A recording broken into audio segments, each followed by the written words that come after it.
এটা কোন নিয়ম? আমার নাম গৌতম ব্যানার্জি। আমি 40-42 বছর ধরে আমার দোকানদারি করে খাই। হ্যাঁ, এসএফ রোডে তৈরি হচ্ছে ফুড লেন। সোমবার সেই ফুড লেনের কাজ দেখতে এলাকা পরিদর্শন করলেন মেয়র গৌতম দেব।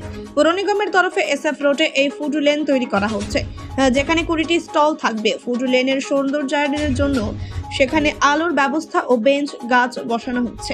তবে স্টলগুলি রাখা নিয়ে সমস্যায় পড়েছে পৌর নিগম। শিলিগুড়ি দমকল কেন্দ্রের উল্টো দিকে এই স্টলগুলি বসানো হচ্ছে। সেখানে বেশ কিছু ফুল ও অন্যান্য দোকান রয়েছে। দোকানগুলির সামনে ফুড স্টল বসানো হলে তাতে ক্ষতির মুখে পড়তে হবে বলে আশঙ্কা ব্যবসায়ীদের, যে কারণে তারা ক্ষোভ প্রকাশ করেন।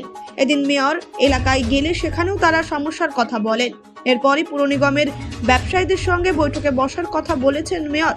তবে দোকানের সামনে স্টলগুলি বসানো হবে না বলেই জানিয়েছেন তিনি। এটা কোন নিয়ম? আমার নাম গৌতম ব্যানার্জি। আমি 40-42 বছর ধরে আমার দোকানদারি করে খাই। হ্যাঁ, আজকে এই ঘুমটি ঘরগুলি নিয়ে এসে রাস্তার মধ্যে বলা হচ্ছে। মমতা দিদি তো বলে নাই রাস্তায় ঘুমটি ঘর থাকবে না, থাকবে না বলছে, তারপরে এরা তো ব্যবসা নিয়ে বসছে। আমাদের যত দোকান আছে এখানে থানা মোড়ের থেকে জলপামোড় পর্যন্ত কয়েক হাজার দোকান আছে। তো তাই তো করতেছে। সামনে বসায় দিলে, আপনি বাড়ির সামনে একটা দোকান বসায় দিলে তাহলে আপনি কি করবেন?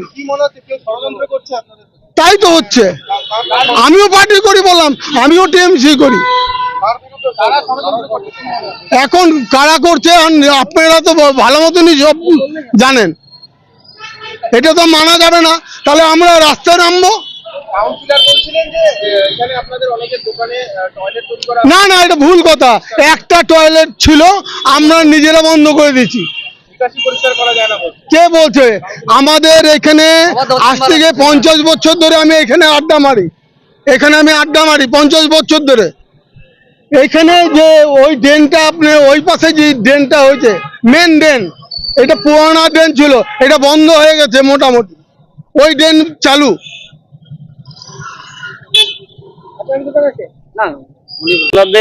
একটা বক্তব্য ছিল এই সাইডটায়, এই স্টেজে, যে মানে আসা যাওয়ার, এখান থেকে ভেতরে যাওয়ার জায়গাগুলো যাতে থাকে এবং দোকানের মুখগুলো যথাসম্ভব খালি রেখে করা হয়। এখানে বড় বড় সুন্দর গাছ আছে, সেই গাছের মিডল পয়েন্টে আমরা একটু রিওরিয়েন্টেশন করে ওই দোকানগুলো লাগাবো যাতে কোনো অসুবিধা না হয়।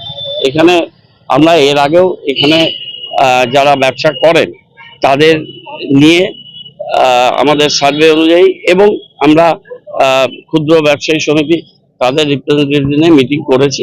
আমি আবার কালকে হচ্ছে মঙ্গল বুধ বৃহস্পতি শুক্র শনি নেক্সট উইকে একটা দিন ওদের সাথে আবার বলবো, কথা বলবো, শুনবো। কিন্তু এখানে এটা রিওরিয়েন্টেশন করে আমাদের, যেহেতু এই কাজটা হয়ে গেছে, এটা গভর্নমেন্টের প্রজেক্ট। গভর্নমেন্ট কলকাতায় 3টে করছে আর শিলিগুড়িতে একটা করছে, রাজ্যে মোট 4টা। আমরা অনেক এগিয়ে গেছি। আমরা এটা একটা মডালিটিস তৈরি করে, একটা এসওপি তৈরি করে আমরা নিয়ম মাফিক সেইটা দোকানগুলোকে আমরা অ্যালট করতে চাই। দোকানগুলো তৈরি হয়ে আছে, এগুলো সাইনেজ করতে হবে। লাইটটা লাগানো হয়েছে, ওটাকে একটু ঠিকঠাক করতে হবে। 2-1টা লাইটের পোস্ট হয়তো একটু সরাতে হবে। সেগুলো আমরা করে একটা সুন্দরভাবে একটা পরিস্থিতি এখানে তৈরি করতে চাই। শহর বাড়ছে, নতুন নতুন বিষয়গুলো আসছে, কিন্তু সবার স্বার্থ সংরক্ষিত রেখেই আমরা কাজ করব। কবে শুরু হবে এটা? খুব তাড়াতাড়ি। আমরা 15 আগস্টের আগে আমাদের টার্গেট আছে করে দেবো। আরেকটা জিনিস, যেখানেই মানে কোনো একটা কাজ করতে যাচ্ছেন দেখা যাচ্ছে যে কিছু লোক এসে বাধা দিচ্ছে, এমন অভিযোগ বাধা। ঠিক আছে, ব্যবসায়ীরা আমাদের বন্ধু, এরা এখানে সহনাগরিক, তাদের বক্তব্য থাকবে সব সময়। আমাদেরও কাজ করতে হবে, তাদের নিয়েই চলতে হবে। আলাপ আলোচনা ঠিক হয়ে যাবে।